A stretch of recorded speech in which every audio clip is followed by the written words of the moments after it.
Hi, my name is Lauren Kitchen from Otterbein University, and today I will be talking about the advantages of co-planting, otherwise known as companion planting, and how it can help your vegetables benefit off of each other.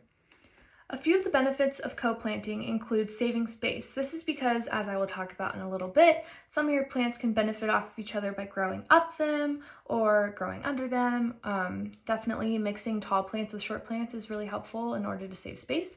It is also very helpful for pollinators, as well as it can repel pests. And finally, it's really good for your soil health because you're getting multiple things in there all at once, benefiting off of each other. A plant that works well with co-planting with a lot of other vegetables happens to be marigolds. They can repel bunnies, as well as if you plant them with your beans, they can repel bean beetles. Another really good example of co-planting would be corn with leafy greens, because the corn, once they grow taller, will provide a nice, cool, shaded area for the leafy greens to grow, as well as planting them with beans or peas, because since they have such a long stalk, the beans or the peas will be able to climb up them instead of you having to make trellises. Thank you for watching my quick video on how to co-plant or companion plant with your vegetables or flowers.